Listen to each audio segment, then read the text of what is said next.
for mamu good evening bad drum 106.3 FM so near osisa wiem near wo pen na boyo no enne so dwoada na abotwe ye hya ase se wohwe wiem sane niematia ya na tim se na abotwe isu nyankopon ade foforo kra change foforo kra ena chese ye de awura na abotwe no ena de chi anopa ye bepie si ye mpie no ehio na gugu se wiem adwose from near wo pen na boye enti nation sachra ye yodi abamu ne atim aseda ne de matwedi ampa osebobɔ ye ho ban waka ye muode yakɔ na abotwe na wie ya sabɛhya ahoɔden a ye de hye na abotwe na ɛho aseda ne de ma no ne ada wo so wasesa nwumre baby awo ne awu ye bia no wagibre ne wabie wafidie de ato adom 106.3 FM so ebra so se ye de bani ni sujumade ebra edu sabre ya ne ebogya hwe o mayimu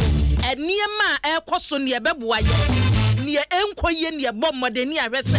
ye ekoye de da bia mekase ye dan ya bi bekoye eti ne ekoye ne de ye bebo ye ho abaso ne akase ne mpanimfo ye ne omayiye ye na ekoye na ne enkoye no eno so do da bia ye bo ho no mu se pa so bi wo no mu a wutum se mpanimfo abunu agu ya so ye nya ya dwen se ye de ani bekɔ ye nya ya dwen se ye bibi di aboa eno so de ye bebo ho no mu saa ye bebo ho no mu saa ko se ye behu se change no aba ho no mu ebiso omanya ye timu abusuafo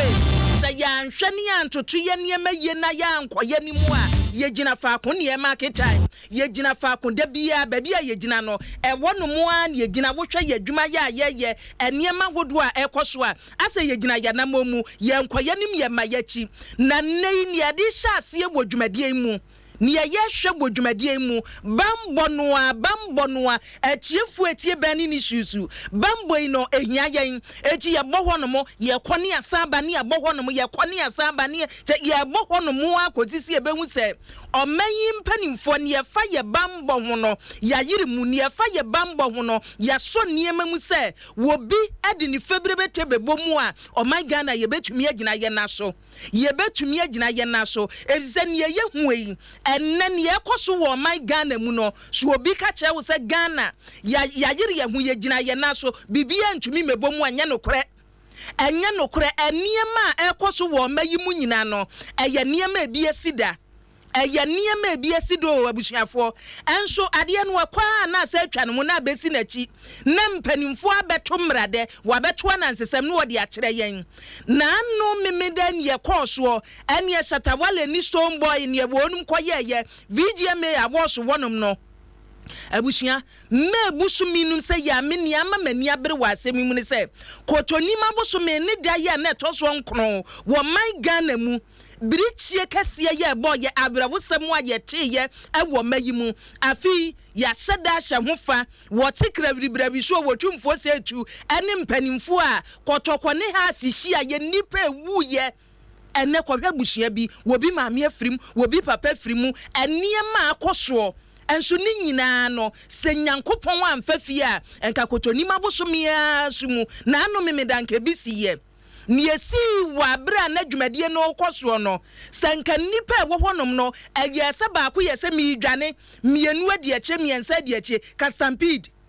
enka ne beba ne se nipa be sampim num no nipa be 5000 a wo hia wonom no waba pe so ne weyetia boesu weyetia boesu ke beti yesio nipa sa wubie o my Ghana mu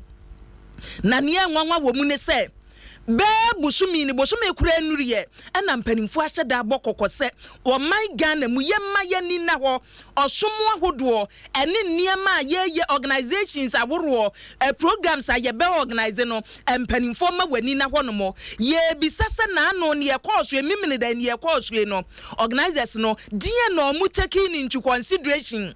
kokobo aba ena kristofo na monhwa mu huye ni nyina da bia yetibi eso ebedu ho no mo no na yanya hwe ne ebete o yeguso ye boaboa ye wo fro bia yeguso ye boaboa ye mu a ye hunwie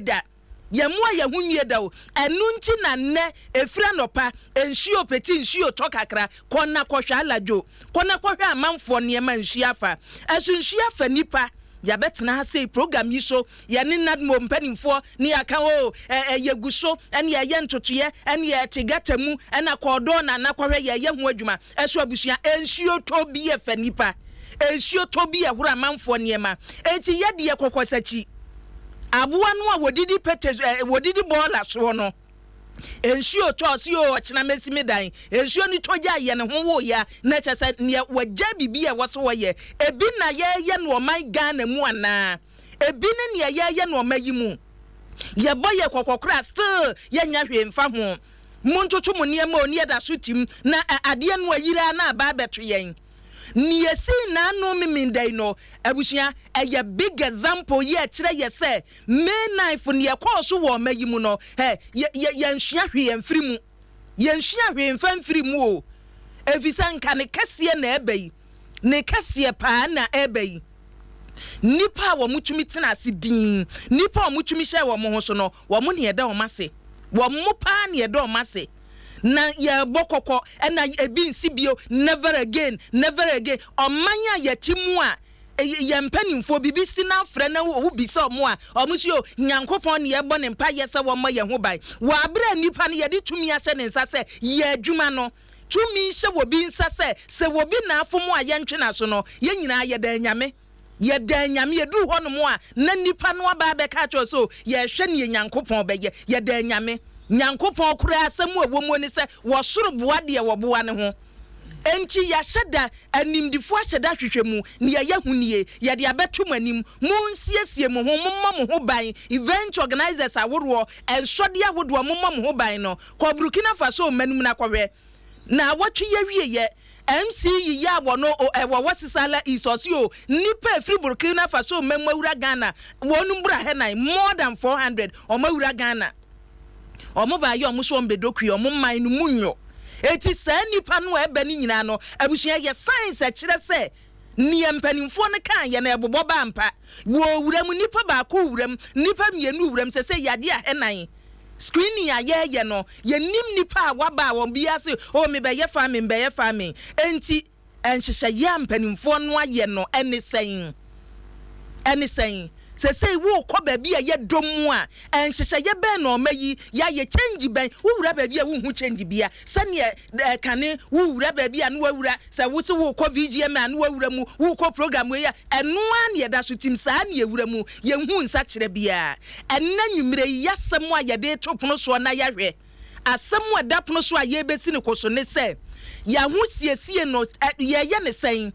sempanimfo anya ye ne ankasa kwa be so ne mfa ye moye ho ban abusua be kwa homa so ne ahye dwumadie na seda no ye de mannwuma a wonu mu eta ye chi Franco Trading Enterprise Papa Franco nyankopon na enhyira wo papa evise ne Ghana fo bo waba so se kane na nka amamfo bi di mobile phones be dada Ghana fo ene ba na we die na your region na ye den wo beto na chese chena na sei ene mobile phones we use no Ghana ha sei no sa wo de wo bo ho bra na chese wo anye no Franco Trading Enterprise what the phones or the abano phone so papa wujibia which means phone ikitaboa ye catch us mfie du ne bedia mfie du pepepe bi ebetwa mumpo ne papa mu eno no eti ne wo pe mobile phone papa twa ko Franco Trading Enterprise no waje wade afesu na nyame adom wu bi adwuma na bonya office bi a wo betena mu a wo ko Franco Trading Enterprise a wo be ma ene computers wo be gibi flat screens ahoro TV a wo de bebo ho no mo be gibi laptops ahoro ni nyina Papa Franco wa kukra dia ba ene wo man Ghana mu eti amanfo ko ho no kwanye niema na omzo mi di frabroche ne ba Franco Trading Enterprise ya no di efre vitamin so de anunie mu aduane no eya anuni asebo no mu a abusua the whole day na wugina so pintin wo ma wo betumi di bia ma wo kosuku a na bi kitekita wo we nya anuni aye no mu ayade bia wo papa eno no na eno so waje odi na boa wo midin ade akua boachi wa yi adom midi dwumade ho chia me na ne mi producer so etamachi Listo wa kwadwofojo Abednego Asante Asiedu Felix Anima Pau Kwam Kulenu na Frank Milovan ye shumi live o Facebook ya dum 106.3 FM betumi ahwe wonom no wadwenche no wodi bi atudwazu adaroma na wode ye kɔ akoto Facebook am watumi ahwe yen frami ABY mejo so akuabo achiwa yi adomon Facebook so betumi ade adwenche ni bi afawo ya kwa homa so ne ne nana ya wakwada ya bono and executive director ma Bureau of National Safety ya ne no ntwetwe nkomo ne yenhwe ye ka ye bambo baby a ye wura baby a ye ko nyina no enwuma de positions awuro de amanfo obi Ghana enwuma wo ha ye achese bambo yenko ye mra nyina no ye ompanimfo a woda no yenko nana ya ho ne no entoa so emfi ehonomo. Hello Nana. Hello everyone, good evening. Metia with you for so. You for so jo so papa yeah. Actually na mama man pai see. Pai see na na some American me boa. Ye wo say hwe ekuo kase ya woda nu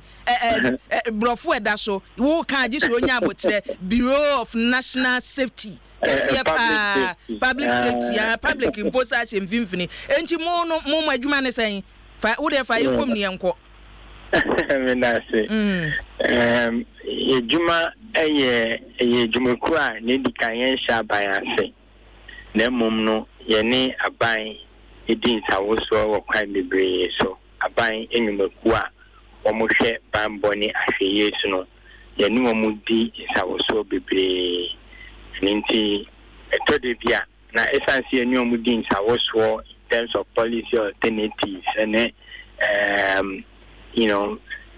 airing our views on public safety policies and as a public safety engagement media no so agia tomo brano bia no biania o be hwe ya denkyere nti etuma ye no yenye etumaku a ye sha bias a non-governmental organization. We specialize purely in public safety issues. Na no me da mi gidi se ne esi ye ayawanim sem sa ye ka public safety brofo ye hye ho no mo an se baby ye nipa wo baby ye be nantie bia no ye ho bambo se eniema nchia se ye ho bedwe yen eno a na mo hwe ho nkyerɛkyerɛ mo de emayin kwanya ye fa so organize events se bo mayi mu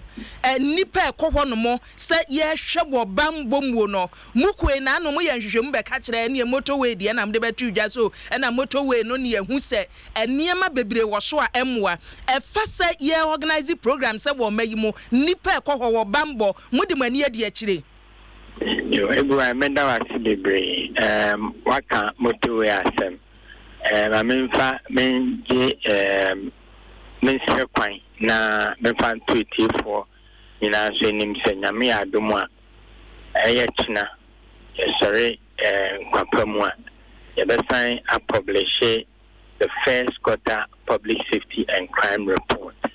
our Ghana and intino amount for information into normal transa report afi be back no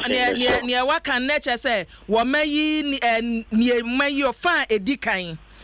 bambo anase ewudisem akoso wo mayi mu ehu nkontabu amabu na mode betudwa yi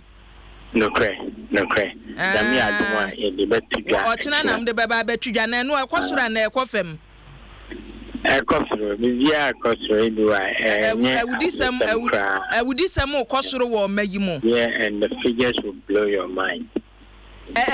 mo kan ewudisem no a eno mo kan ne say ewudisem say everywhere men sound kind. Oh, that would you to walk a crabby match? And I bet na de no. Na sani a walk ye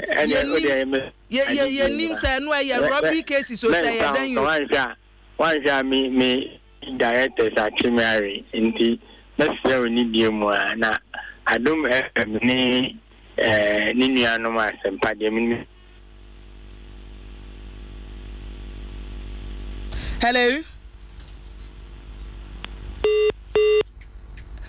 Abusuan besan akona yene owura nana ya akwada atoaso nana ya akwada executive director yene no ebetoaso afi ahoma no atwa ede asi ye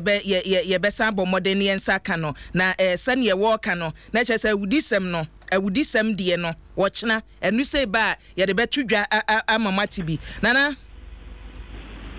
hello nana hello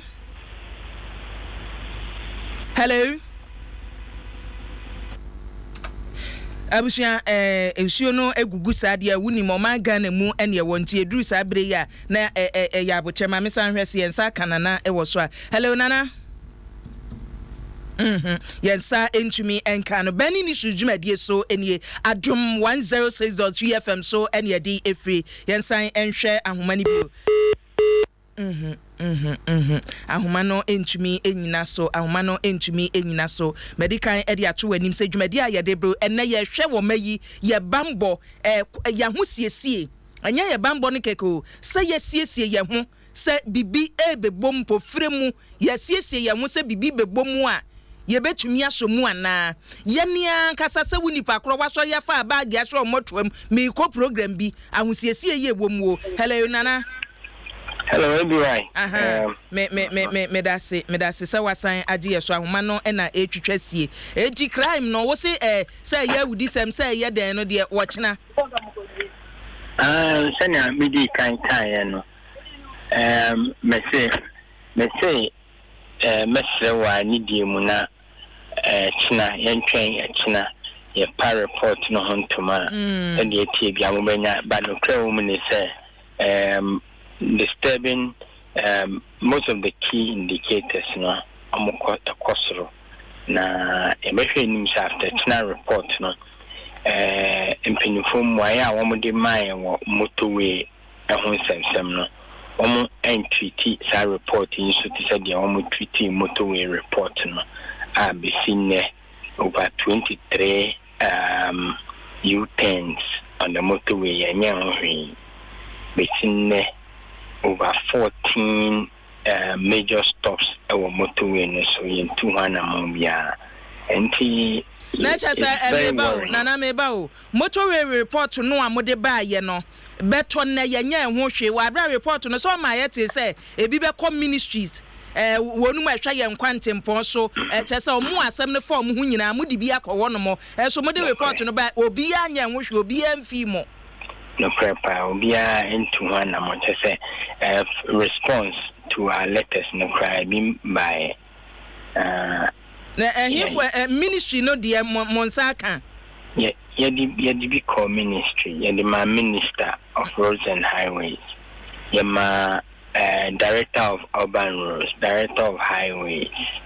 yeah my national road safety commission,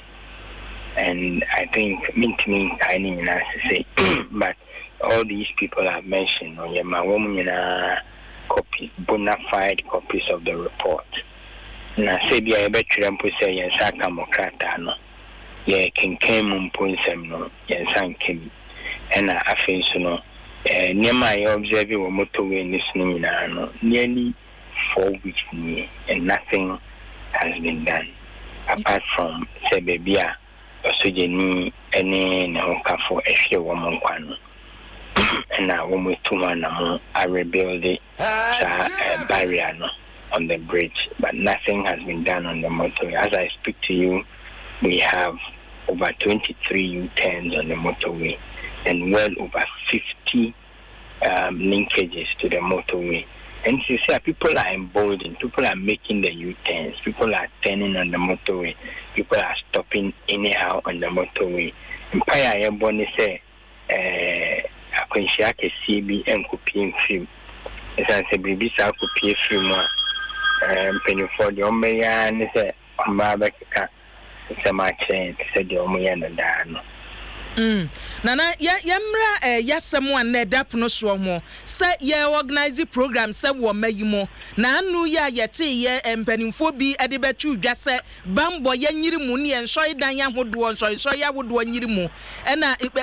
nia beto dwa na anu VGMA awards yi hwe nipa dodo ekọ nipa be 5000 a wonu mu ko mu se ne ya hihye ye nkonwa nipa ekọ ye tie gas a ye tro na amanfo bi de ne ani hihye ye ne o se ye organize programs bi ati say no en hihye ya ye wo mayimo se na ne emasi kro yo me da say everywhere no kre na me nim ne Bureau of Public Safety. You try initiate baby bebre. Nemom efa events ayen wo highly patronized events no. Maybe to say football games, cinema, musical concert, nightclub, patron no. Any baby I said they try any akoshe. Na say ya sheda edi ni atu form arrested bi ewo ho. Na mom no say yedi ni ebom kakra ni esusu a in the past 2 weeks or 3 weeks a couple of events me ankoyi na you say this one the see na no memory day should serve as a springboard and now say should serve as a pointer to security agencies, to city authorities. Now, women a bit more interested in programs and nipa bebre nim say kwase and as programs a month for the bottom to more no. A bit here the city authorities together with the police service near account will be show a bit more interest in those programs. It is about 2 weeks ago. Yet how a football match went bad and someone pulled a gun. I don't know the circumstances that led to the person pulling a gun, but the gun was pulled. I think a few weeks earlier, cinema Kamo also was over patronized, and also at the Basabasayo Kaka Ekobaho, and then it's followed by unfortunate incident and we should see memory then. It should serve as a pointer to city authorities in the first place. The sign says, me a mayor, who say you come Hanayana government officials who are in charge of districts, zones, regions, they don't feel accountable to the people, sir. I just some number, na media so much, as I almost say, will be beginning TAP. Elsewhere, no, city mayor, he boasts about how clean the city is. He takes charge of his city about the peace in the city. Elsewhere, no regional commander of police and as a district commander of police, or anybody, every program that is taking place within his jurisdiction, I assure say on toward media NC. And so you told man, maybe near the Akodai pastor, near the pastor, near the Akodai Flagstaff House. There are a lot of people in the China. The Juman Moho also me a crano. They know that will be an say in Jumantino on Fan Humpo Shimsa. And Nana, yaba public safety.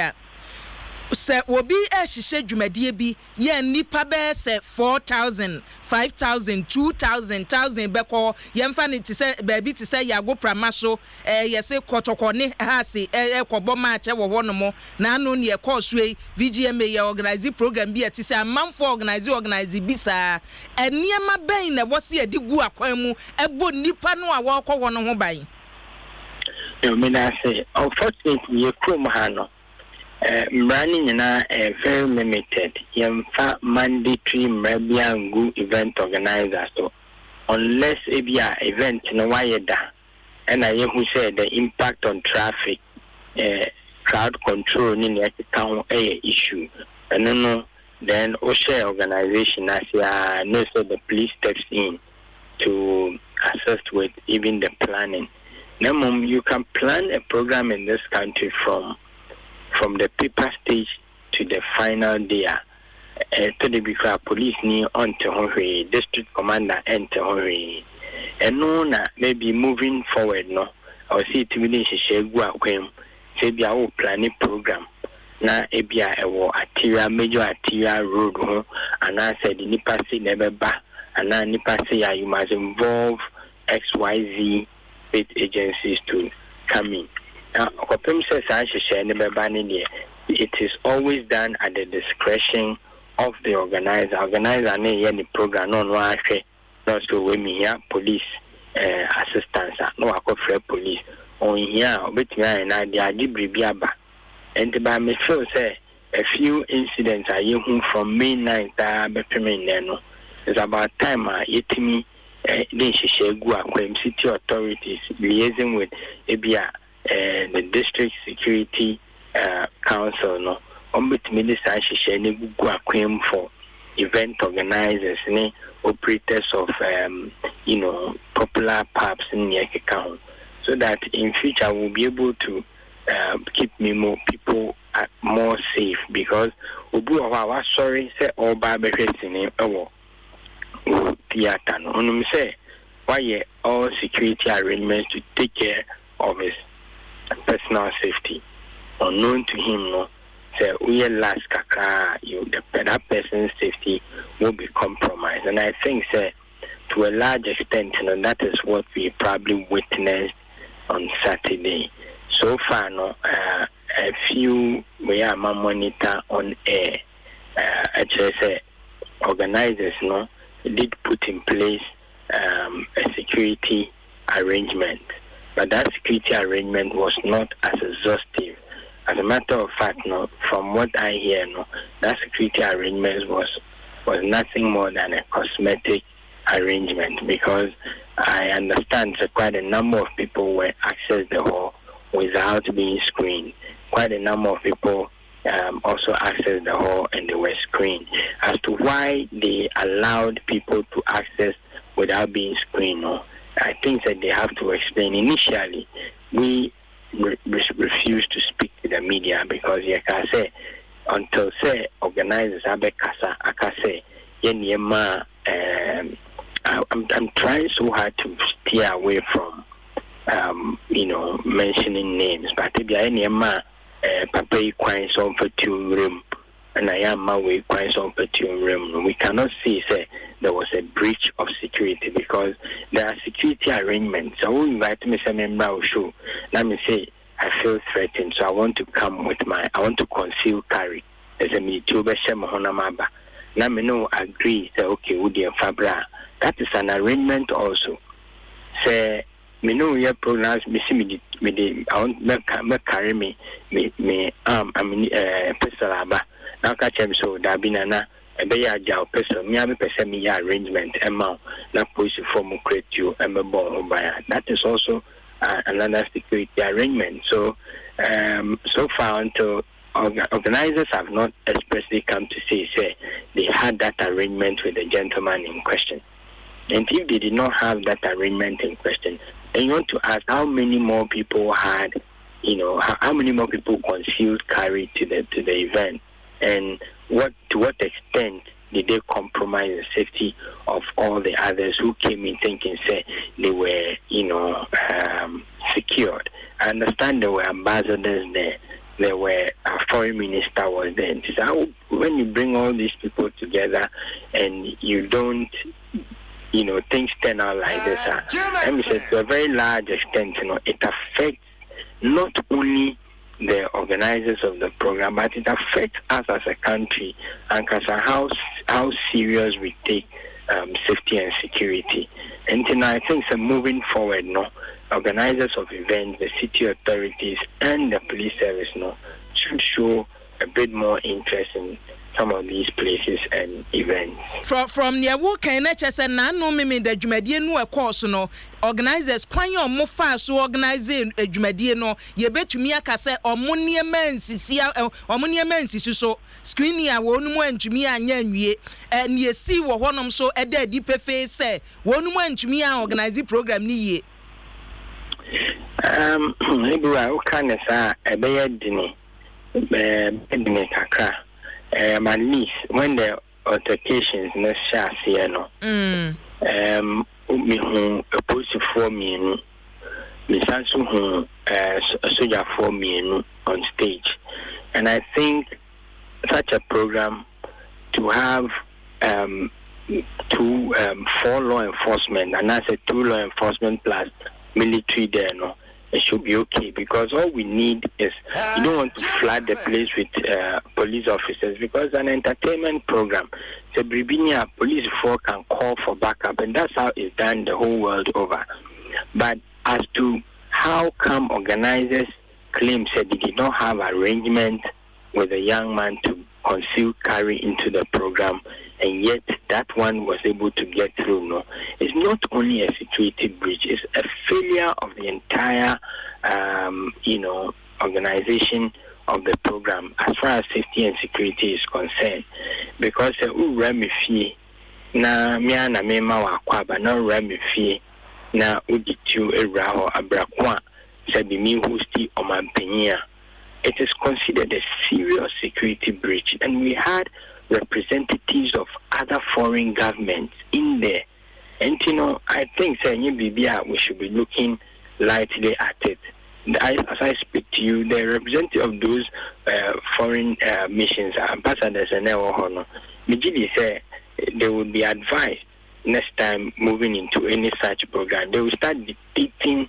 to event organizers what sort of security measures they should put in place before they attend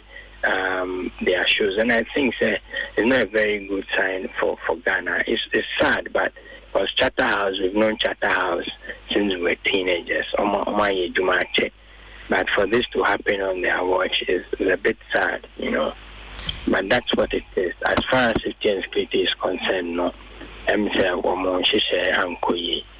TSA me Ghana ni organize program bi say na nipa no kwa wonko ne say if say nipa bebre abohu say ene bibi kase say na me kɔ hɔ no mo a mipo mekɔ na makwa akɔhia bibi say na wo say nipa no so a wo kɔ no wosiesie no ho kɔ if say na aka say na tuo hye nipa ho na enwo say hye no ho ti wonko ne say do I question the head in the no, but growing up into this work, there are a few things that we observe. They tell you, say, you don't have to break the rules of stupid. Excuse my language. We be a friend of rules of stupid, and so we will be our active you are consciously an active self-protection individual. Baby, maybe I won't call. You have to deny yourself of it, but you can't also live life like that. And I think that maybe people should be a bit more conscious about who is organizing what. And then if you are entering into such a program now, you can always check out. And me say privately, that's what I do. There are some places that you will never see me there. And because the rules of stupid say you don't go to stupid places at stupid times, excuse my language. Baby biara and alcohol is there, there's a lot of alcohol and there's a lot of money throwing around. It's a stupid place, so you don't have to be there, because you do if you are not obi akonum kaka no the other count until you be now you conceal carry now, so before while conceal carry that person can, harm you or endanger your life. And there are some places when you go there, you must remind that this is how it plays out. And immediately your senses of security and alertness must be high. So I'm sorry, not the court nightclub. When say no 2 a.m., 1 a.m., nothing good happens at the nightclub at 1 a.m. and 2 a.m. So when you are at such a place, when you are living such a place, it's important, say, your sense of alertness, your sense of safety and security must be heightened. You can't walk out of a club at 1 a.m. or 2 a.m. like you are walking out from a church at 9 a.m. on Sunday morning. It doesn't happen. Yes, you expose yourself. Similarly, when you are going into such entertainment shows, at the event, and I heard people were, using the book back and forth in the auditorium. You can't tell me, say, if you find yourself in such a place, everything is all right. Now, to me and contribute any pana, everything is all right. So I think, say, to a large extent, it's sad that this thing has to happen on the watch of Charterhouse. We've known them for a long time, but I think that this should serve as a learning curve for them. As I said, they are credible institutional on my programs. They should learn quickly from this and swiftly to restore the public confidence in their events. Nana ma yana wasese wajibre ni atwetwe nkomo anwumre. Miss Medasi baby why. Yo, Abusia Nana ya wakwada any executive director ma Bureau of Public Safety won ne no atwetwe nkomo no ensem ne de odibia to dwantifa bitu kodowem ba bia bekobia no amwani ada ho no mo yenkone ne owura Emmanuel Kutin ya woye head of programs Sema Africa Center for Counter Terrorism ye no entwa so emfiri ho ne yenhwe en ye koso ewo mayimu nyina no Bambo noa eni eguso ehwe. Ejakutin, good evening. Good evening, Madam. Pacho, where Sule Ibrahim, na me programs on the executive director. Aha, nti nyame sakutin ni Sule ni yada se waje so anke Sule. Enwumre ye frɛ wa enye bone kwanye befa so na bambo ya yiri mu wo mayimu an eguso. Kokobwa di kanya ba ye mpanimfo de atudwa se Ghana ye nya alert ye ma ye ni enna ye ho so ese bi akoso wo Burkina Faso manumu aso dem ni atotopa ye akum nipa wo mpanimfo kan ye no ani bosome ene ehu se Burkina Faso manum na no Saturday ye ni MCU wo sesala East twetwe nkomo se nipa ewura Ghana free Burkina Faso no 400 afen yenye screening eni ye bambo sane eniemasi kwa wo mayimu no se momu de mo ani di akire a anya bia kokobɔ no yafa yesiesie ye ho se bibi bebomu a ye betumi asom what them does so mama kwenyan but once when Ghana for track say be a come one as be say no observe what to say say be a kokobona na say be announcement public institutional and taking it seriously like say police and police phone and at least or make announcement and more public coordinated program public education public in the city organizer and CBT a boy who by say will be a crowd of 1 year there no and more out of that so much so I'm more public nankasa nipa be brain and pay attention to issues in our urban but me just say free wiki quite there was a security agency so mutimijina muna so no mutimio program bi ombetimi dia abo mansan kokoso okay ye careful ni pay attention because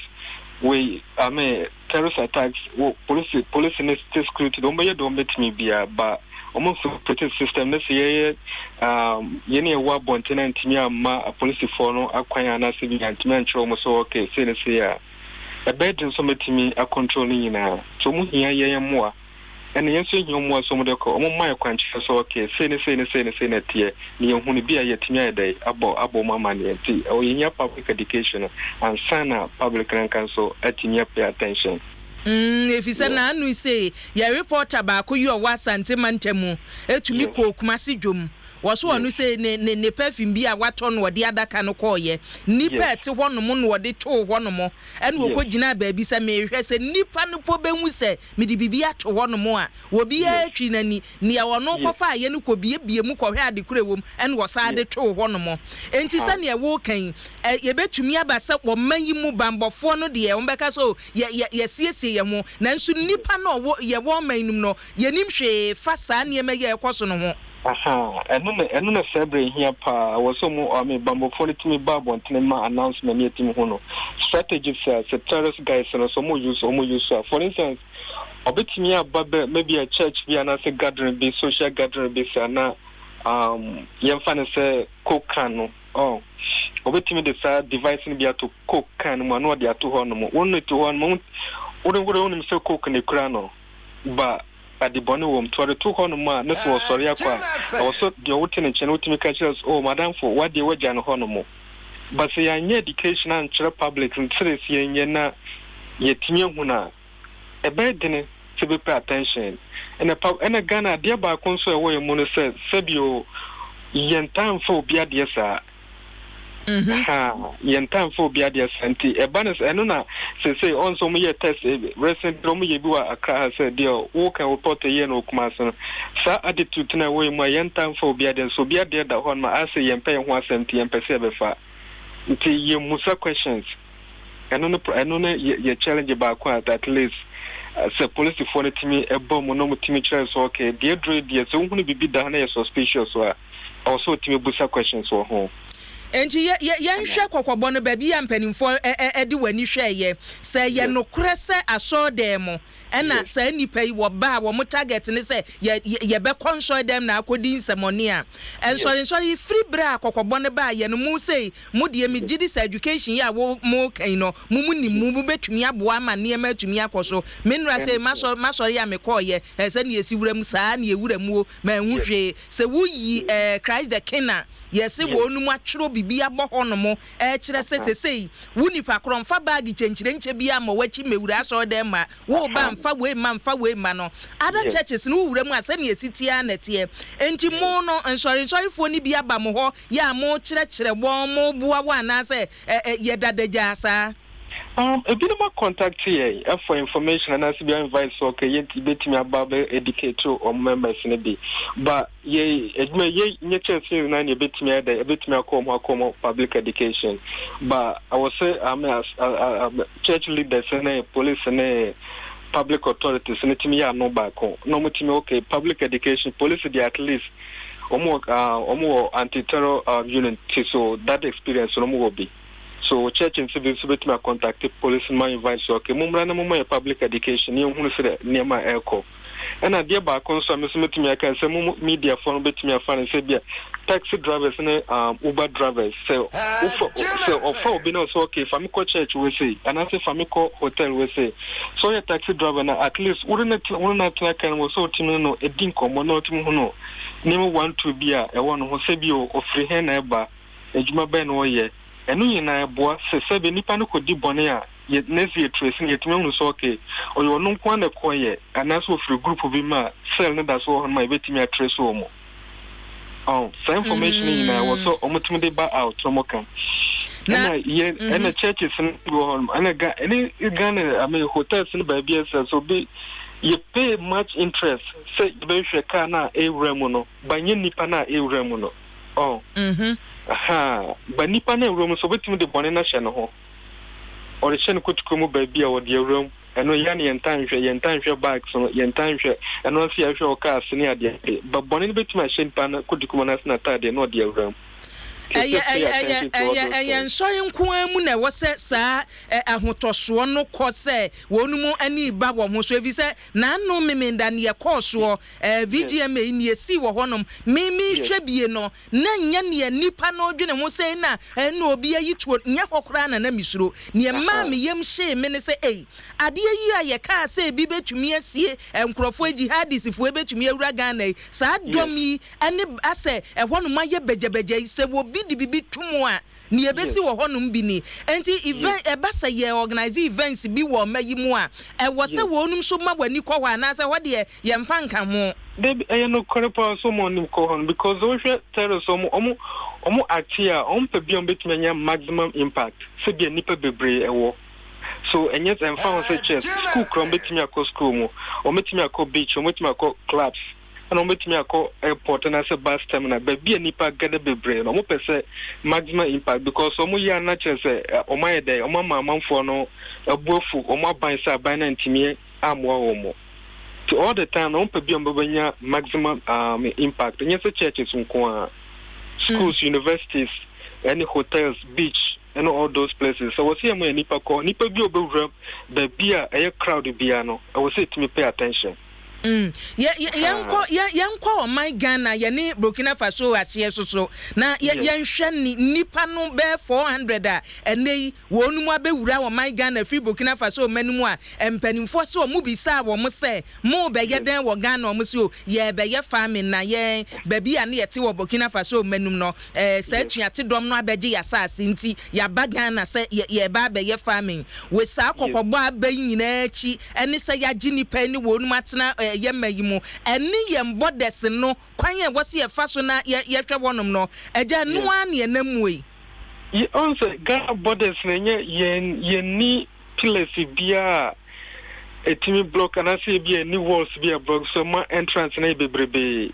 your official entrance and nipa na betimi afama baba your illegal entrance bebrebe betimi afamo so call boku side and also call tumu side and also call navrongo side na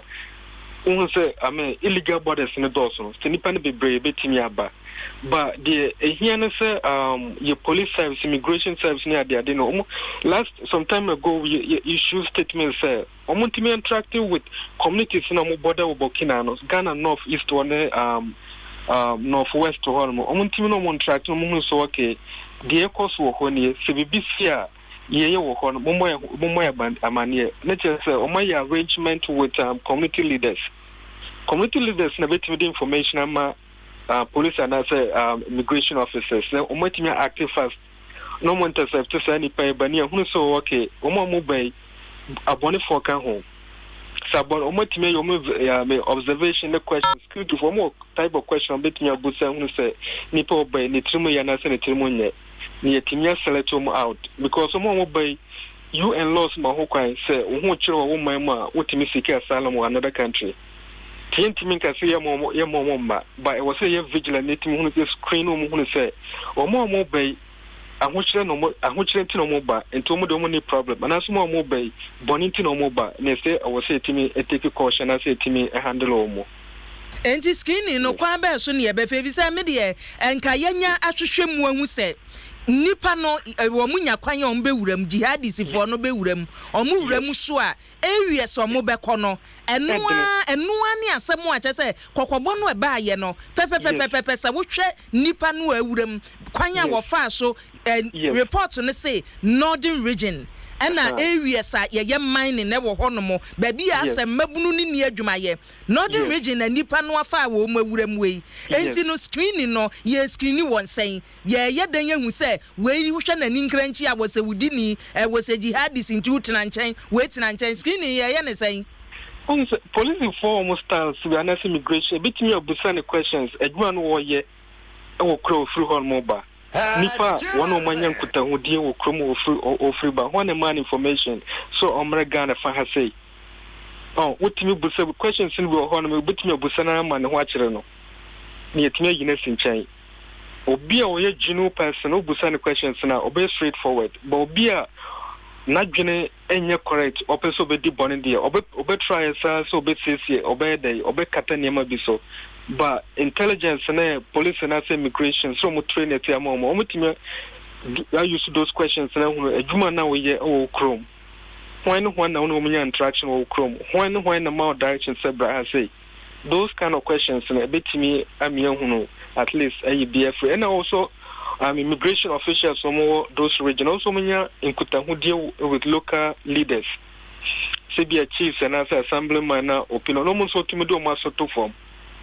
Because Momo la influence immigration for another police some more district level. Omuntimi wo a crana sentiment who's okay when they cause by unit committee and I say be a assemblyman and I say be a chief and I say be opinion leader 18 umunya Sam Kutahudi na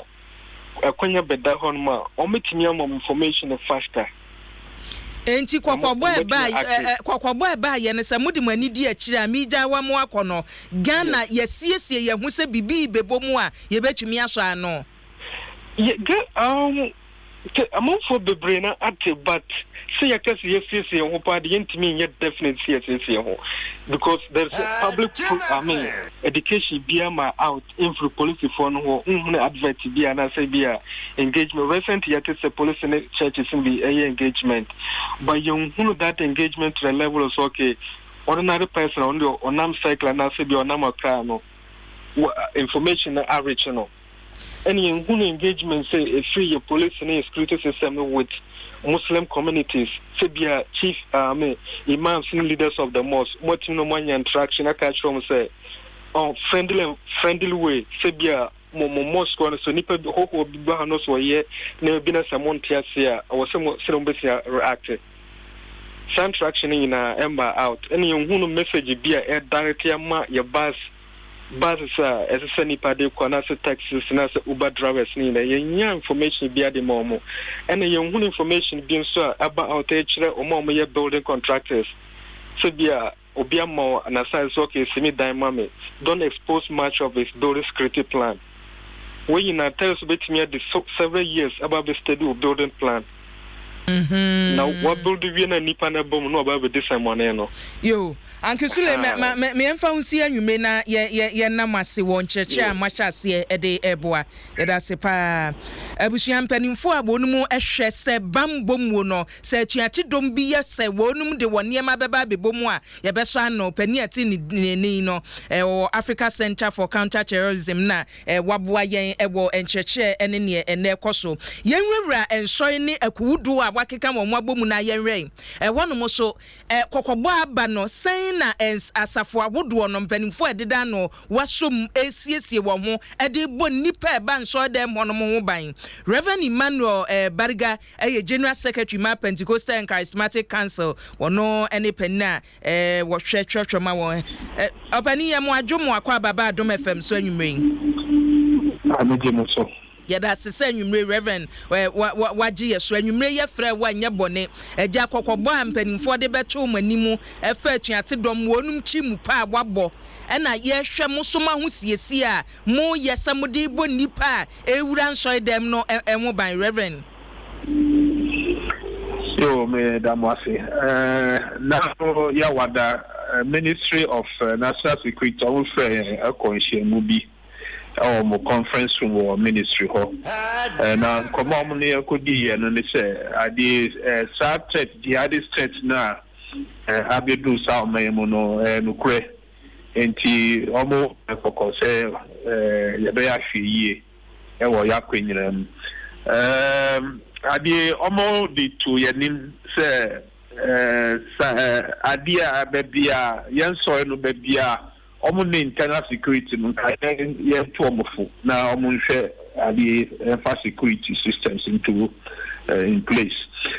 but answer the because anhye mo no na yankasa as a council no ya ashasi ato anabodada ye trotro ekoma ye member churches no say omun hwe say on be free up of security internal security I feel so ye catch omo say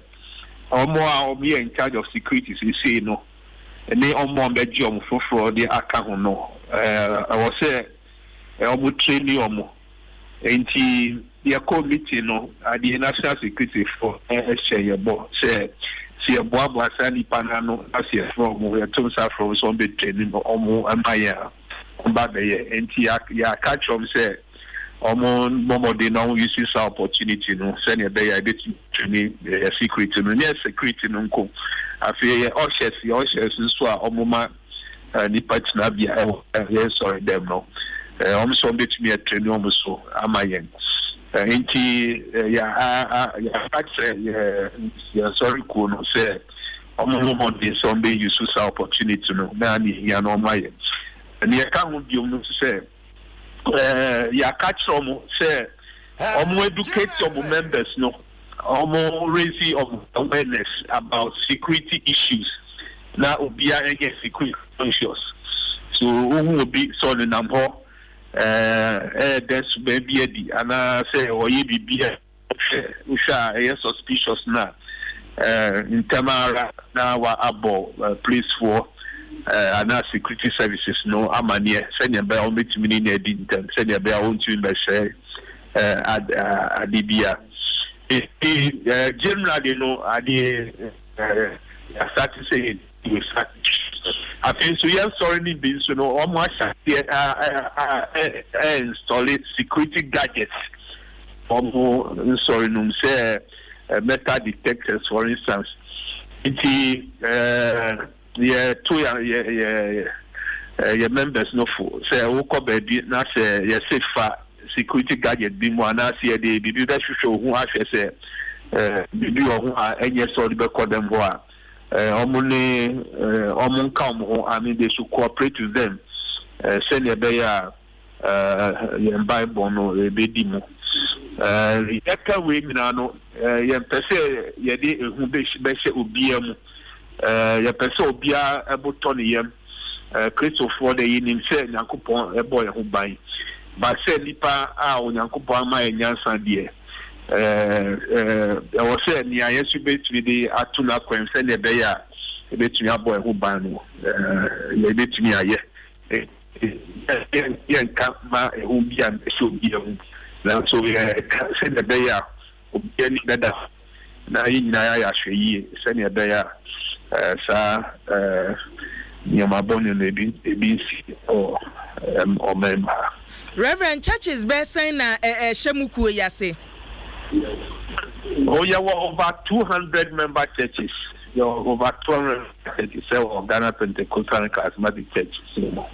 And Sanya Wesia came Maka, a Bimuati or Masha Sia, Mo Brebi said Mobako, Namako say over 200 churches, no Shemasiano, Mobako, Koshe preparations are one muye, and I said Moba man yet there was say, Mon Konya Yati and Monkoya Wajuma, Momodi, Mafamuno Mary and no. Oh, I did young cop for no one so send ya can almost your wedgeman, almost the year Jumana. I did say you were very national level, your National Executive Council. You bet me have small more sorry, your regional executive councils, your district executive councils, your zonal executive councils. And this any thing yeah, catch from say yeah, Omuko no Muko say yeah, ya kaino Eti how soon na mo hwese sa installations ahoro mo ye bambo ne sa ne mani nyina ebetumi akoso efise sese ukọ sisala isi wono mo a Burkina Faso fo na bi awura mu o okay sir ebi awura ba ade assemble ko so a obuka kire ye wada ne se reshemu se ade security services no there they are on alert. Say the boy will be at the real memoir, and I say, for no they are ready to deal with them until almost and crime. And yes, we are the soldier for the police for the security, the Jomudi, or my who binds.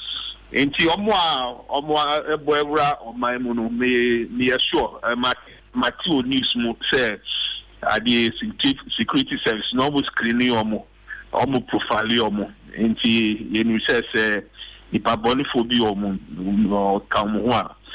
they can fish them out na omo ni omo dey. Also for how soon na mo hwe ni mu say sa installations ne niema hodo omo ye no mbe ye wie. Oh, the basic thing, me say, Obiabe security conscious. Now you near that. I say, near Ekikahundi, say security gadgets in your manio. Sikasem, and you to me, time limit via M2 be so. Say, Obi Abia, Obi Niske scanner or the better and your mana installer. We cannot force the person to do it within a specified time of period. But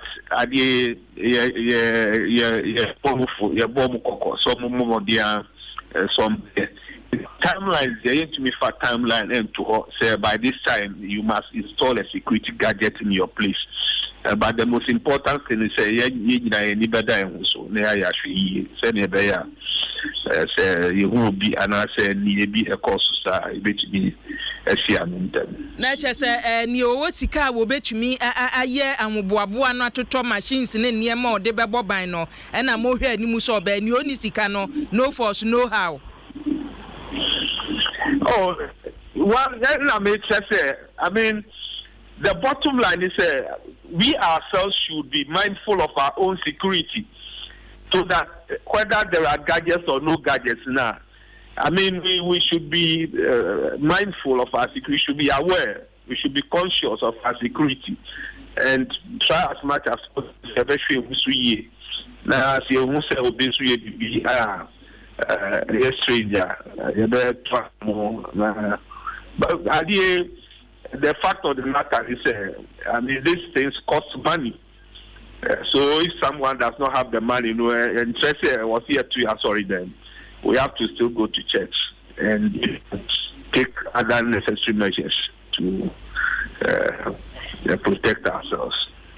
Also for other security measures, Ben, if you say, send your walk and Bible, yes, watch and pray. Yami and Nina one money and mompaye. And then Nipasua me free me fee. A babe would ask them honum no. Mijidis are showing no war and she say, ye beer. And what's a warning so yet the bomb and buying. Who can say, Obiaman and Nina, maybe dear may ba so ya many doors say, Nipa no a war be would watch him and jam me the many bano. Nansum Fidia, ya the better will be a war with them no. Meaning is a church member and was already. Bana. No, I did say, can we say Bible say watch and present it? And you watch no one watch. Church members no watch. I try a bumper, so end now. Wow. Only so end now. Now, now, say, Bibi Kosu. Then they should draw the security people's attention as early as possible. I mean, I hope you'll agree with me, sir. It's not all churches who will be capable of installing security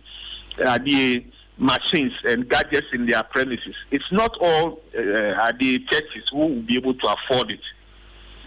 So where they are not able to afford it, the members, or even where they have afforded it and they have established it, no. It does not mean that they should go to sleep. Still, I also watching now. I'm send you the Cali Church, for instance, the Mrebia to say, oh, but sorry, I don't bring any backpack. Most of the time, no, say panel, yeah, almost backpack. Now, backpack, no, na bomb in your money a ship. And so they have said that it is pastor honors us to backpacker. You must know that you'll be told not to carry it. And so we must cooperate with the security. So send on the catch, to near this. Send a bay by. Enti back conventions ahoro a sorry moye nkanka ne Pentecostal churches convention obeboni ya bodwa data na nipa no akoye bebre wo hono mo eno so no mo nhyehyeye wo ho ne sai oh adie say eno maka no say obiani na ho so obi na say o hwe nya o je na I mean that's the bottom line. Who shall now the Sunni Bambia or then the suspicions be or war. I mean immediately you do something about it. I mean for security for now man here so that they can take action about it. These are conventions are Kessia no so no and sorry no so much more dear mobile or one is saying. Well, there's a convention, yes, to me, as a moment convention. I mean, we need to understand, in the first place, no, Yankuponi ni power boy who buy. So, but I did what my answer say, and yes, you bet me, I say Nipano, Beya, I did Bonibia and Maya. So, yeah, so we are also counting on the protection of the Lord our God. Yeah, say He will protect us when we go to such places. And in addition to Senya Makano, I mean, we ourselves being conscious, being aware. That's the most important thing, and only the most important thing. So now, I did not meet news one of the radio stations, and now they said, one of the reporters was ready to go and test the security consciousness or the security awareness of people around the place, the public place. And I see bench be or cutting a bench should be now the party bench so and or share that or the backpack be to one Oja Hokoya Oja backpack no one more titi one and farm backpack no and farm and Okoya or some befana here. So and I can say so who be say well that has many That's okuta bibi. That's obejaisi on more. I mean, you must draw people's attention to it. You must not just take it for granted. You must not leave it just like that. That is what we are saying. So everybody should be alert. Everybody should be alert. Near security for nunko. Yenira yenina ho. Yo sofo nipa ni na ho de no waka yate nanso moso nsori so na yesrem se bambo e wasam de bo nipa no a ba asori ne ho ban so de se ne wo kan sa nsori na bi ntumi nto no wose wonum try no what my catch say adi yes we are beefing up our whole internal securities and I say so security services normal yeah. If we need extra security, so MT said there are convention in Yoma, we can ask this to come. They get me a free place for normal, and I say some other security services normal to beef up the security around the place. So I did back quite to me scared of what to say. Some who say security system what. So of course, apart from the individuals, sorry, say a call issue movie. That's said we can beef up the security. We can bring in more security personnel, and even bring in the police. And I say other security services sounded to me other boy. Also for me, na wasina yemfa ensi ha. Abusia Reverend Emmanuel Bariga and General Secretary Ma Pentecostal and Charismatic Churches ano Ghana say wono ne penna woda no asem no en wode atwedwa nti unipa kro wo kwa ma wani na ho de waka mwani na ho no se mwani na ho wo kwa na wankasa wa mwani ada ho ba bia be kwa so bi a wo komu no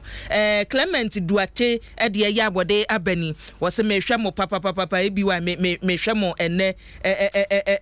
enwumre na ofofo so de ye ode abana na sahene ansa wo se akua menti ne ma bi ase ne enti a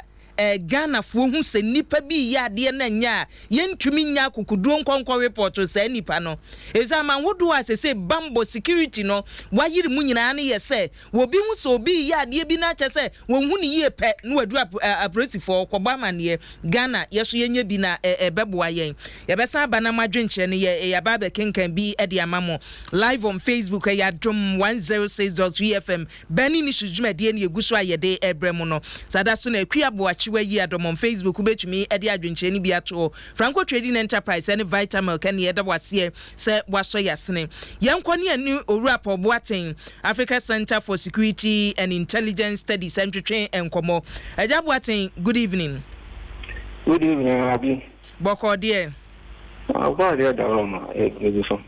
Yada Yesu ase masam so amode betu dwa ya na yeguso a ye hwese ye nyina ye ni be ko ho na bibi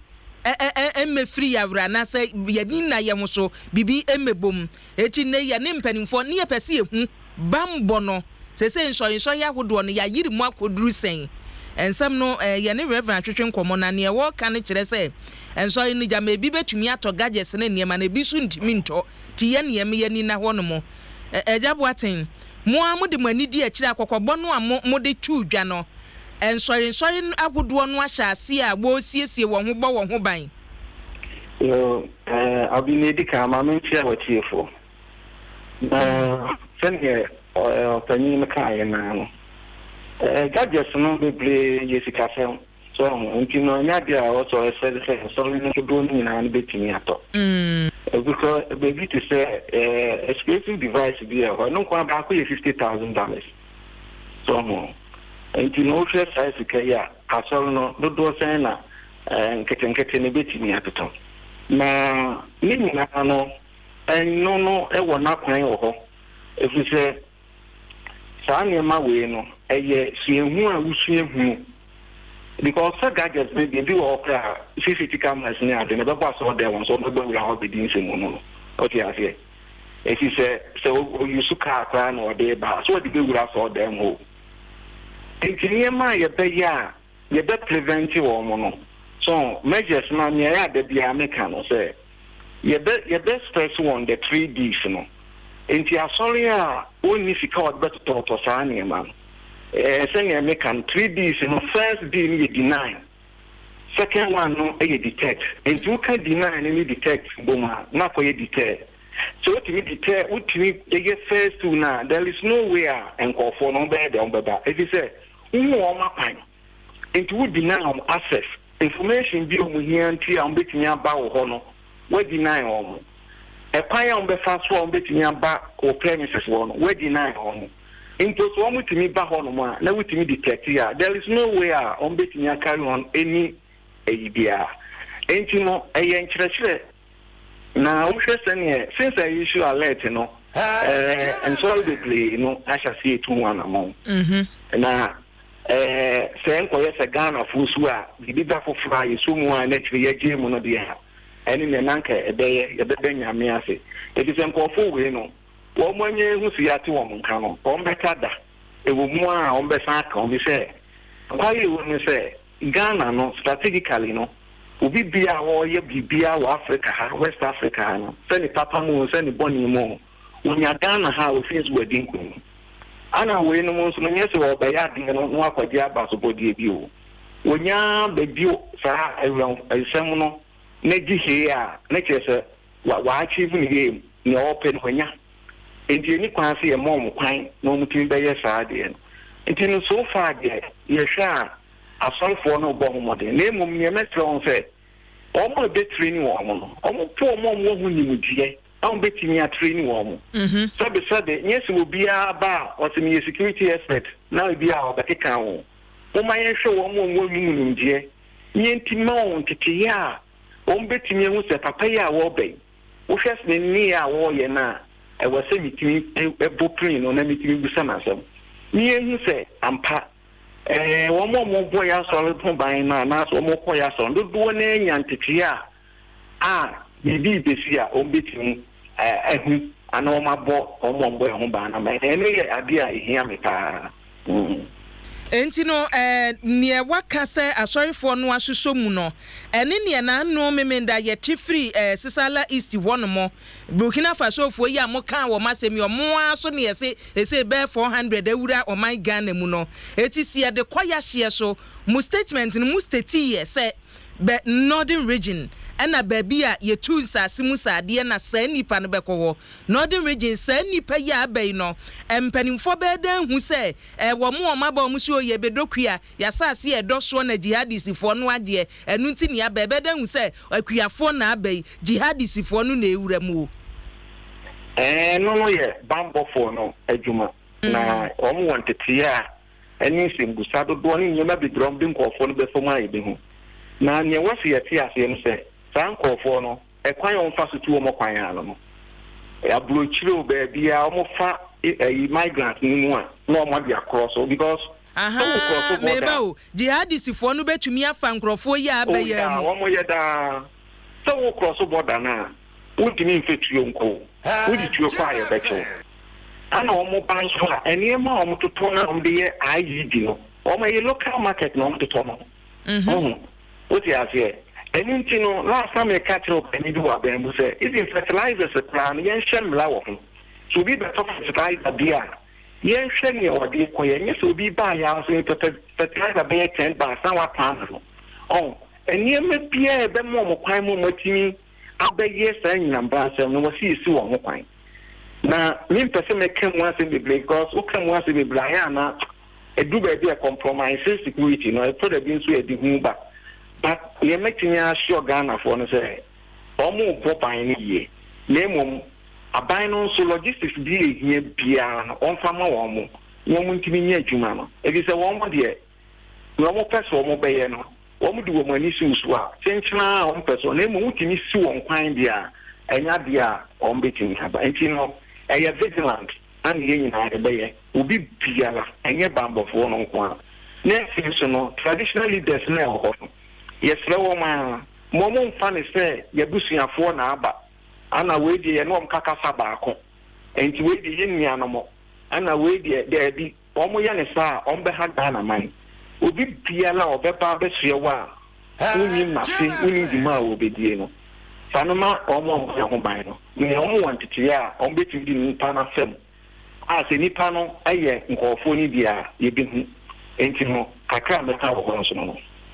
Yamra fem ebo omayimu mo kan mo dia soye de na ba ye ntini jama ese soye nkwa na esiesie wo mo nanso ye wo edwumadi akese bi wo omayimu a ewo mu ha yesi o na no memeda de ekosue na VGMA awoso ne ye de ma enu nipa na mpanimfo we anim so mbekọ nipa be 5000 and over na wose wonu kochi adwumadie na se wo kobamba na wose mpanimfo de gu akwan mu maka na nwumire se me na anu amanfo kam ni atwetwo no ne na misuro po yese na nkrofo ntumi nwure dom ati se mu evize de dom mu no mo pe se wo mu organize events ahoro so no kwa be so no mfa nye wo niema abi se wo te tie mi a bia meka no me kasafa so no anu masaka event organizers no bi se entretire de ma event organizers no anu de ma sorry for na also for na ka se na wo gusa question bi se so mo convention a ayi open space sa no o mo be ye ne den ni nyina no eka ho entete ya ya ema because who call it bia we so timi access security risks no sa hase no se na ekoso ana nipa na o mo ba ho no was so who ni petitu do na eba ho ni nyina na se wo mo so e betra se nipa category den na eba o mo ye nkofo bia ebia o mo ebe attract o mo a o be ba be ye basabasa na o uri ye sa ni ma ni mani nyina enti wo hwe ni si enura na ana o so busa ho se enti no event organizers no preparations ben o mo ye ana no mo ya vigilance nso ana se dia ne ba enti a obi timi di tuo ekọ saate bia no wo tie meba wo tie kire no a wo hwe ne ekọ so no wan hwe kora ne o de videos ahoro aba tuto abontin ya wo hwe se ne ehihye nkonwa hwe wabra wo bi twi tuo aprosifo be mienu miense ekogina asoro se ne wosi ye wo niema tu wo tie kire no sen na wo organize program no in terms of security. Mini no kure ni hwe video no but me momenta obema pan mu bibi akodi akoko no etrese waseli enti na ya meka se ye me stretch wo 3D no so eni pan no so within no access se ni wonti mi fa hwe nko anu wadi wure mu no kra no o mutimi detect ya na so mutimi detect ya enkanya dia obetimi aye de akritu no so assume say ni pan na wo kura ho no oye kofo na ode improvise unibi explosive device we be share on no de koya tanko tama o twinchu ne kire se tama o ma de na ISU do an awon me gade enti no ne kire se wo mo antimi ani emra na se nhye ya papa ma bambo etoyi wo bra wo organize event at this time enti no right away no we so be obaka to say one more ban ye arrangement of chairs and also sometimes you know event organizers you know I no more security one more buying emma warm and who we say ratio need to change so you try to do say ya sign on say be one person is to 20 this particular zone when I walk I no mean event be so yes I be so we feel say break say was here shafie ekire because obi o hono ma event organizer ni ma bi o ha me ka se fi akra na bi ni aba on tiafie so mo ebi kura wo hunda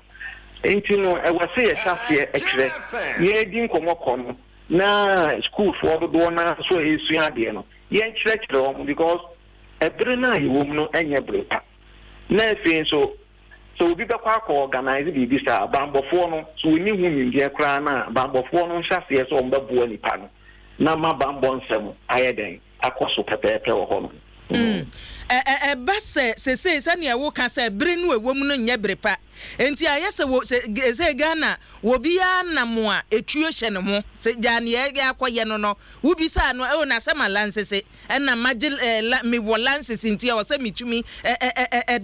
di si abonten na anu kotoko eni se brekum Chelsea o se one of the teams in ketwa yi kwabo ball eno pani baako sadie na CEO wo yi tuo ten na mante ati gu no so esibam no a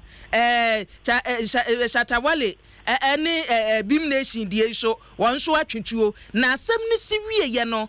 ejaboaten nipa ye ni omudidi nkomo ni we kasa misumi wotuo misumi de bom ho ma misumi wotuo etuo no eba system mu malansese eheme ho malansese eheme ho no ye de boy ye ho ba na asa enu ehu nsetuo no ye wo mra wo ho interest wa lansese ntuo ti ba bia na wo so wo kwatwetwuo ni wo sa oti ase wo hwe emra na ebo sa etuo kura na Arms and Ammunition Act no 1972 na section 7 hono was stating clearly say we pe bia wo pese wo di tuo sha ho ko ba bia ti sa na wo se police panyin no eya we o ma na so tie yes wo fiti ya na wo di sha ho so wo ko ba bia eni padodo wo no edom wo no na che se wo di tuo a sha ho no no e wo se ye fini yi many nyina gina send America no ye bambo sem no o kai se maybe President Mahama kwa sole ma obi scorpion ti obi o hosa o kai abante na jana ye si ni team kan kakra no na ni team kan no ne so ko na o press trader na gipe ya na kan ye ni de enti ni nyina gina send ye enye security conscious ye to enyema we ya ba aye issue alert ya ye hu o de bon se be kaka obusu obi se dey pa kra na hu a e wo se wo hwe ana se bi a wo report ma police ana bi akra na ho e be enti no mu central for na wo se mo boa o man no ni egusu bo hu de go bambo hu nsem ni obi asa de enye so akoto tuo enti no wo sole ana de tu ase wata so na de ko ba bi a o pe se be yenye ne sa o mra e wo hu se wo ko di tuo na wo lances na kwanya wo fa so a obe yusu no enti no mesre event organizers no aya omuntu to omu niam yie ansana event na oba organize na ba me feel say ne sa na yegusu a ye kasa ye educate public no ebedu baabi no dodo na beti ase ama ye nyina ye tinya boa ama Ghana bambo no agina ne na so enti se ye regulate se tuo nu ehihye nipa ho no a ye nko ne se ejaboaten wo de wakosuku wa me no ne wo fa man woduo bi enne nkwada no wokitatuo na wode awura school mu yakum kwada wo ho no mo wo bi ya tuo hye ne ho etuo nu asese ye gihye ye ho no me se eye bambo kwa so ye beboa yen wukita no kwampa so ye anasa ye nko ne sen no etuo na ye de ma individuals no system ni beblo no me dia ebumi hu oti ase wo hwe ne yesi baby bebra enya dia wo famla na ye jimu kina nyi oni pe bia na oba ye manitio ansa na ye be mo otio ne ye background check na ene Ghana no ne akoduro no political head bi wo baby no ma telephone so a na immediately ni ani kwanse ni pane ye kra na ni ye ni aye se politics ni so gurugura ye ni emenu do nti mamra na nkasa na e wo se ye campaign no enti mi hwe dan ko yesa o se ye background check answer ye be ma obi tuo ndi background check na ye wonipa no ho o se dia sabe e bi akwasi mensa o ya amroba no what you call the prison by 4 years our poboko no aba no akoso ko gitu ya kanya dia was ye demand no anya dia was ye demand ori ta ye hu se wo otrum osun unye yi boni a obedi na wa ba ni asama otu de bi obi o kro na kuma ha no pa sometimes only enya man kitinkiti wo wa ye hwe temperament so pa nso bi wa we ni akoma adikitwe bi na wa le buofu into obi okra oba office na wo share that delay na wo share that wo cobra so na ne bu pefu kura wan ye kra o mabie next time o be ba no kra no o ti kra de nsa ba ehwu table so aden na mo ha me sa aden na me say ni pa no community ya ni bufu a odi ewu so mo aye ne man kitinkiti a ye hwe enti no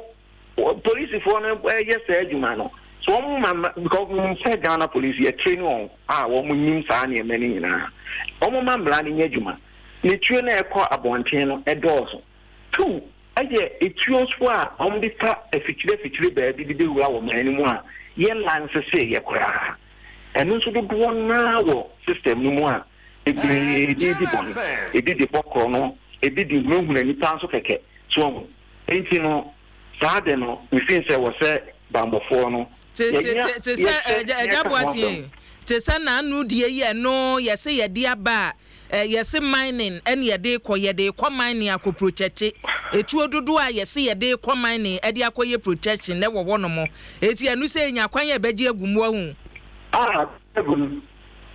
agum because lamba ho kwan enti obi asin say okọ no shop no akoto na businessman so dia otuo na bano e wo so to nya ni sika ndie obenya ni sika so ho eno ni ade a hadwen wa America na say aye won so asem enti no egina policy no ban ne de beba no policy ne ba omo ntrase na mfan say wo mo hunyim de no omo fra won no omo ntu won fo because the population no 30 million for young farmers ne tio half of the population in Jamaica. Just imagine what will happen. What you say the big to idea it to beba eni pekum beba emfaso die madan enti tio no sem no de ye mmomodin asaban no ebe ye hu bibima yetimi ama etio na ewo dodo na ansem no afiri won sem ne fise sa no beboa Ghana man Ejabo atemi na wasene mfansia yeda se papa na enso ya hodo na mo ne waka bomu ye ni nyina na ye behwe wo mu ebetie ni omu entie no ebedi akie ni ase ebetu ye hofo na eho ye nwura ho a na ehu sa na ebesia ye ho yeda se Abusia Ejapo Boaten ewo Africa Center for Security and Intelligence Studies omo ena de report to ba yes yenhwe ye musu ye na jihadist for no we yanhwe ya wo bewura o my Ghana mu na wutie ni nsam o de ba so de a se wo ba wo mo ba tuo nkita wo mu wo mo ba womba na omo de niema aba ba yiye bi nti omo aba no a empanifo se ye screen no na chese screen no ya ye ni ya ma niema atumi akoso yemfuma dwenche ba akomienu enche ne abie nwoma no atumu wadwenche na watumi adibi aba abatudwa ewo dwumadie eso Isaac Mensa se bi wa nyankopon hyira wo na ene wagya ye abowo na opako Isaac so adie eni wo se yesre mun straight to the point na chese Ejaboaten wanya no one day ni security awoye ne duru ba bia na wo se o ye de bi sie security nti Ghana no security nti no wo se ebiwai tama Ghana for ye ni beba ye ho so no ya nhwe ya enuru hono na niema aginsam kokobɔ no a eba no panimfo mfa bi entru kotodwem nyasa Ghana niema baginsam na opako ne ode ba ye eno no Joseph Akresi so de eni wose ebiwai kache security agencies ne se wonum nya akasa won kamanu ntum robbery cases pura wose woso ano Ghana no wontumi nya hwe Ghana de agudie de fa no kwa Dallas USA ena mewa me de madwenkyire abatumu bi Agnes Ajimanso adieni wose mehwa mu feature no Canada kuro no ayebo ayiti ba ku free mo se country no wono mo en wo so wo hwe ye free ye da se Eric Kobi so adie eni wose ebi wa ye enti yatumi akwa kodu se de mo se asoda mu yenye dan asoda mu ne yenyere bambo mu asoda mu na se wunipa kro kwa ne de afidie na ho twen say ye hwehwe ho ene na yehu Eric de ayi ode ban no Prophet Collins amoaso adieni wose bi wa mehwe free Accra mehwe mu papa nyankopon ka mo Kofi Apia so adie enie won de sofo Reverend woni na nya ntokwa se Reverend asem no a work no wonte na se visa vigilance na Reverend aka se be vigilant no wose vigilance no enye enough yamiani na ho no nya no nko a enehia Emmanuel Aboaje so de ya wode aba wose ebiwaye hwe ensam mu bisa ne mu kan nyina no etoda mitie din a mese Ghana nation records no nation records no a omo de omo neketai se wo man no omo ene wose ye call mo so papa if say omo na omo moa Ghana sada so na Emmanuel se so de ya wode aba wose ebi wa ye hwɛ mu papa William Bechi so adieni wose ebi wa nyankopon enka ho ya set the way free Austin Texas na eba wose enu ana sofo no aka no Ghana for yamiani na ho no mpevisa prosifo ne wani aso wo mo ye ho ban no se toda no wo ye ho ban na ye ni ankasa so ya miani ana ho a krofo ni beku ye kwa Alhassan Abdallah so ede ya wode aba wose bi wa nyankopon hwa Peter Kwenu so ede eni wose bi wa hwe show no na mani agye ho pa na emom asam no kora da ho no ma momye nka o shatawale ya kyese Ghana agege ne so no woni kofa ba asemwe enna ye ni abre ye ho a ye kyim nyina no shatawale adawroma enti abante no monka bibi ntu ni tirim monka bibi ntwintim pa na nchimia ndadodo kwasi bususu de ye ode about e bi wai mehwe ofi Sydney na MPP amanyoko no wo bo wo homoden won twa so sa emo my Ghana Patrick Anyim sechi so ede eni wo se e bi wai me bo wa ba so pa wadwuma wode akukuduro ye ho na to asoma yen na nyankopon so enhyira wo na wo mo ho ban me so me da se kwabna kwapon so ede ye abode aba eni wo se e bi wai hwe your drainage system wo my Ghana mu de poor behwe ensuo no a wo kan ho asem no na peti yo anto peti ye so behwe nkran wunya ba bi mfa na nsuo afa manfo wojejina bonten hasa yarga mu nyina akeka ho na che sa yire Justice Bismarck kan anan so ede eni wose mo fa ya to asoma ye papa no man no eniema nkoye Felix o se wususu de eni o se Ghana nana bi so ede eni wasi bi wa Medina na mehwe wo free Solomon 10 no so edieni wasi mehwe mu free Yarifa 10 man na nyankopon enka mo ho Farouk Tema so edie eni wasi ebraso se wasi emi ani da ho vigilantism no na say awura ye dwum music industry num no wasi ye twa so ena ebi wa wachi asema amanfo kana anhyase na yetu ase ye etimi hwe na ye ntwa so George Gambra so edie eni wose hwe ebi wa ma menkyerɛ wo ne ekoso wo manumu MPP amanyoko no na ne ma age wonsam o eniema di MPP amanyoko ni nsem control ade friends say control wo muntumi control Ghana na basa bibia basa sa na ekoso wo ma Ghana mu Steven Nyakoso ni more fire no de baaye nana so de ye de baaye was security in Ghana hwe eniema nkoye nyankopon na wo so oboye ho ban vida oben so de ye awode abani o se bi wa mehwe free Abidjan ye che Abidjan fo nyina o pare kwabna so de ni o se to adwuma no so Kakaku Newton so ede ya wode aba o se mehwe dwumadie no papa Francis Amenyuno won so de ye ode aba se Ghana Glover Mafo so asa mankese ene won so edi we efri abatumu o se ye nyina na wose ye me anida ho ne ye boye ho ban bi e se wutie ne mpanimfo no ka ne akohia ne se ye so ye moye ho ban na eniema nkoye Leo Mensa Joseph so ede ni wose mentiase ebi wa mentiase Stone Boy so de na ka no anti won so wotwituo no so wode yeden point be pa na no opesu o mekie ono nko na wo betiase wose ebi wa me pese me bisa setem na 3 no yesim ne ehwo no mo aboma nsuo no yesi ho aboma se pe na na opakon ne de man te se ho aboma je se me kwa hwem champion na so ede eni wose Ghana de security de po ntudo nipa kro penimfo no ka wo mo de na bo ho ban no kro na mo ka no de wankasa mo ho ban yada Laura Smith so ede ya wode abani Lola Smith wose ABY good job na naboachi so ede enie wose ABY edi entina mama ye desperate sasa neso mama wom philanthropy zero so ede ye ode abani wose ABY good evening pa na me pese me bi so asem o me bi say yima no eti Ghana are we safe eno de mintumi nyiwa no se we na wubisa dia abusuan yankwa homa no so na ya frefo so emfa wadwenkyere emre free sabi ekọ betumi de wadwenkyere aba 0302 216561 0302 216561 na 0302 216562 betumi afre na de wadwenkyere aba dwumadie so dwumadie wo London na wutie ye ne a GM radio so enie sada so na Mansan FM so enam so yemfo frefo ya wodikan hello Baba ma. Eja. Biya bako de. Adom minu ananso e. Yeso adom ho ye papa great born from Tema. Yo, great mo so asoma yen. Ma me ntia wati fo nyina wai. Ma sem ne mi no. O hwe Charter House omo awards ya edi ho nsem bibia be ya. Ni nyina ye gidia bebre ni ewo Ghana nzenze ye bina ye ma awards wa. The man who to poor Papa Crow. Some old money, mpanimfo bebree atonum a omobo nyansanum tebetebe a nyansanyo de mom a wo nyamom no mo so ntufu o mo to no komo so na yamfa so bo no kase pa van mo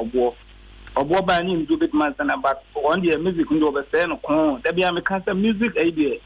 president no say ka omde ma Mr. Marco Krekumanti you want to bit man no obo ba idea hwe ankujaga. Yeah, that's it. Hello. Everyone. Udini baby afrefro.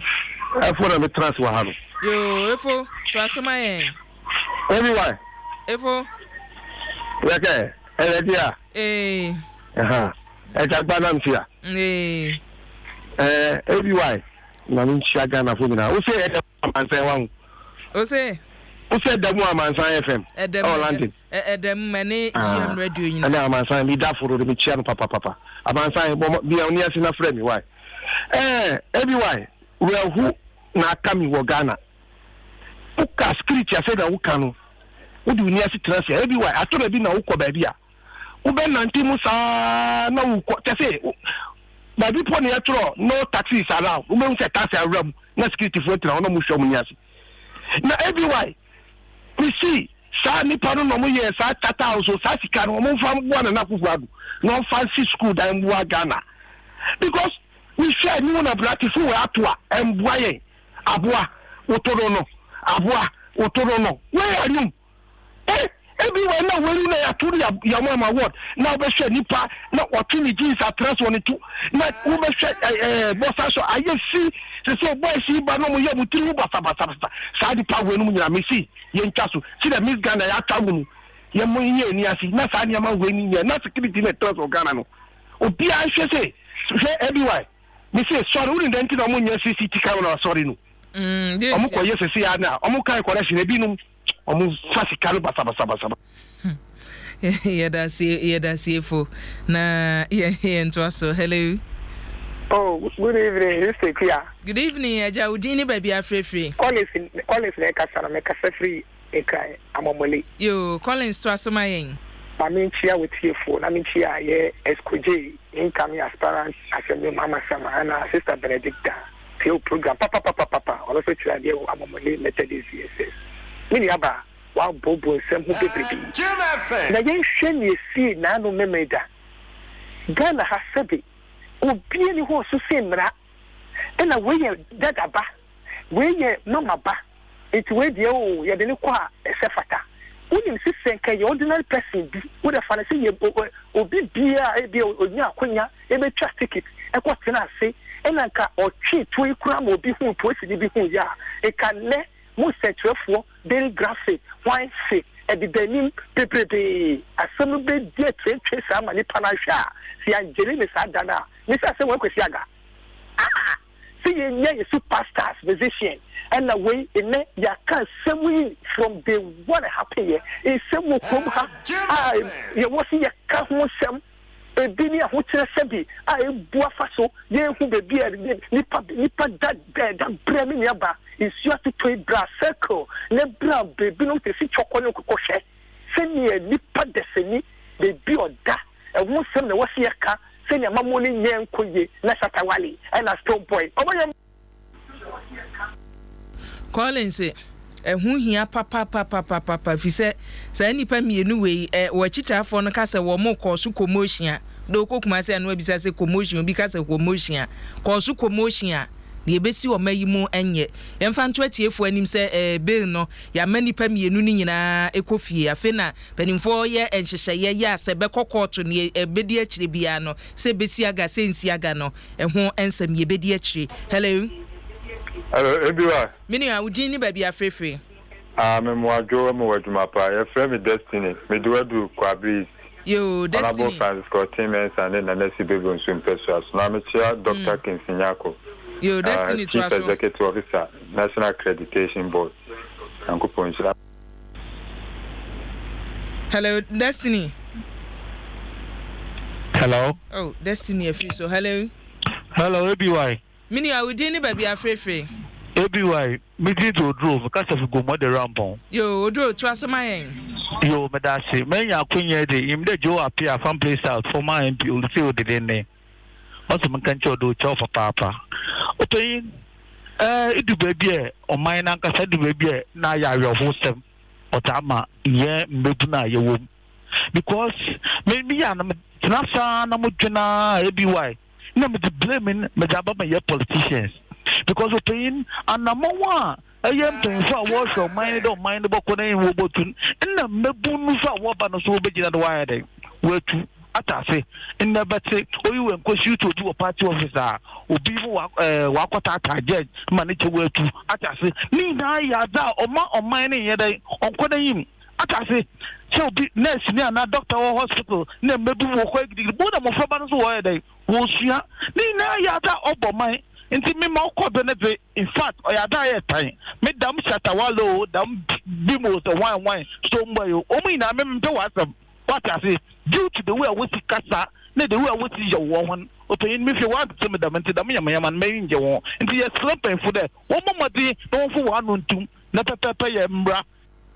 yada siminua e wo de ya wo de abetumo ye mfa frefo into aso hello eja udini baby afrefre. Yo, your family Steven, me free Kobu Dumasi. Yo, Steven, me and you.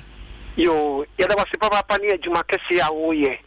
Na yetiane se omai muno, say niema do hon my so do. Si ehwe niema ekoso e won sam lanchi abrabomua. E wo sanka e man mpanin fo yede e nansi fom niema ye nkofo ye hu se niema ni bi a lanchi bi eye no enye e wo se yetimi no mo kasa. Na you say ya fa ye nansi from ni ankasa nkyere wo mo man fa ni man to yi a ebe ma ni emergency mu afi so abambo aye wo man yi mu no say ye nyina ye ya so ni ma bi so ya makwai man kofo ka kretuo nkofo de ni ma hyehye wo mo eni ade nti media made ba ko pe na me say ye nyina ya fa nyame suro entra o man yi mu ni enye ne yetene if I say ye ma o man yi basa bi simu a ye na ebe affect ye e wadi show ne juma pa wo ye on show minua e wo odia ba hello eja udini ba bia frefre ala gege minua boko de boko obanhima eja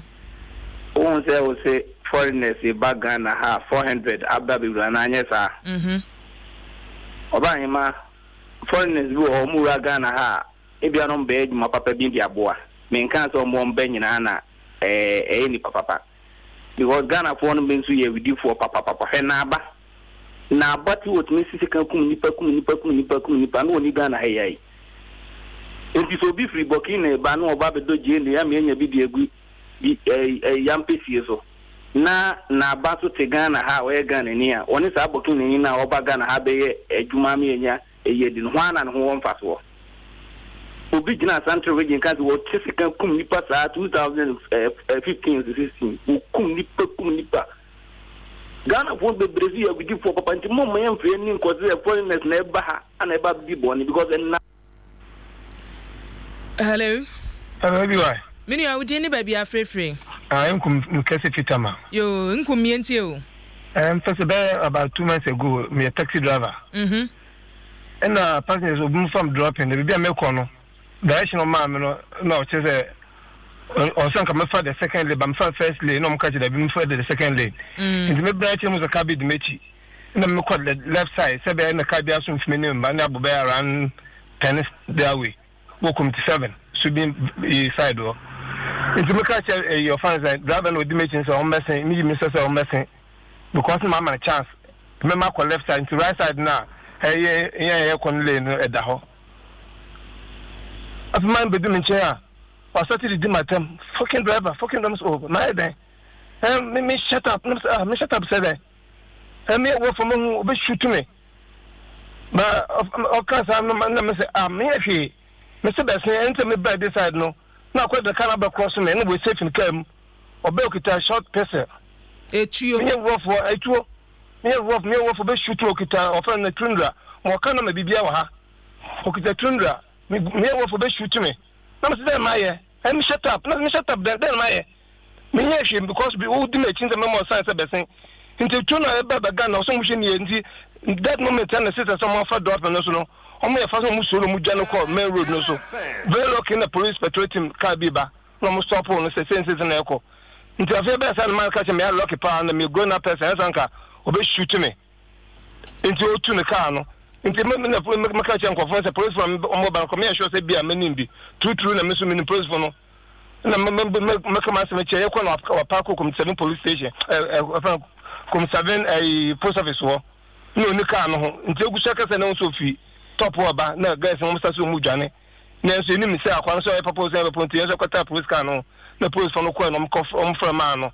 oba no assassin the day at for cut against again ya shewoni guys wonim no so ya shewo so anya shewoni ni ya uchi nkwa pa uchi na afi me ha na no ana enwumre ye ka ho asem no efise adwen no menyi ni se ahwehwem adwen no menyi ni se ahwehwem ne agya pa obo aten kan no hode ase tosini efise se ehwe nipa no adwen mu a asem a wo so de na no kan no twintu ti eye bebredi anwe ye beyire amansabo afo se mehwe mo papa George Atabuaten mini abema mechia wo papa enwumre George Atabuaten se momba ni issues ni nyina na mitie mo pa yeda se Farouk Tema o se Shatawale ni Stone Boy de ni omoye ye no enhwani eye ni guasesem ye bo se mpanimfom ade wogina mra no na mra no eye adwuma sada so na Glover Mafo asamankese onso se chese ade no a Shatawale ye no na hu hia hwan na soma no soro ho no mo wona de confusion nyina ba walonya kwati ase politicians no enwa chese wama eniema bebre yenhu so ewo mayimu na musicians no so de wode e beka ho so de tension ene guns ebe hunahuna ye wo mayimu nyame nkan ye nyina ye ho stable GHD ni o se Tema community 8 na me twiro edifre na wale Shatawale de wonno na wasi eblemu no akwa no neniema bi a woye ebi wa enhwani kura kwabna Tuesday o se video no mi ankasa mahwe na me ho adwiri me papa nkanka ni prosifo a no wogina ho no mo a Stone Boy yi tuo no na omo hwema ne san de she ni botom no ma anya de Bobby Big Boss so de ye odi free teacher mante aba o se Shatawale ni Stone Boy ni nyina omo ye noise makers me omo ade omo ye no enhwani hwe ebi wa ye ka adwomtofo mabagana we mu omunya adwomtofo omunya musicians edi adwom na omato gingre dede we ye omu yegu yasum o my ganem pa bobo ne bo onwom Daddy Lumba abonwom na champo amachi dede ampofo agemo ampofo agemu abodwom na mudi kunkuro atena na ayira wo system we say mu betu ye ho moa me da se papa Bobby Big Boss adwom no an wabobɔ so no woni abodwom wo mayim no eno an wabobɔ so na we mu ye dede saa de ye wrowro etu ye ho moa no na epoku ba so de ye ode abani wo se Shatawale ni Stone Boy de o ma anya de odo itema so de ye abode aba wo se mo amodi blame no ma aban no munyai amanfo toto dwom basa no wo dwu ho a mosi aban na adwempan ni wodi asempa GH onso East Legon Shell Station osi ebi ade e course no de nenye kwam na acidity afo achensua wose niema ni bi wonu mu a wose Shatawale wadwene ho pa Misco Spelele so de ye ode aba wose ebi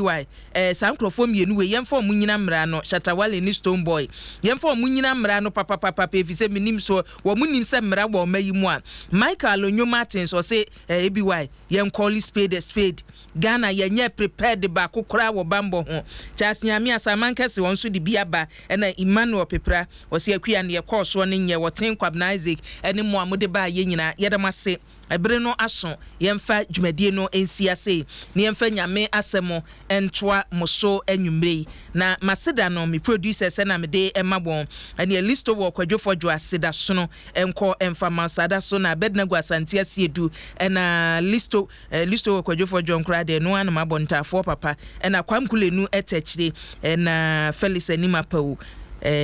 so etai echebi Milovan Frank etachire na zoo ye call live on Facebook Zoo Adaroma and wode yen eto honomo na happy birthday enko emfa emmawo Mrs. Janet Taraba Asaribuaten ye dodo na efrewo brayawo Mrs. Janet Araba Asaibuaten wo Church of Pentecost JCK Assembly ene your birthday ne wanya mfie dunum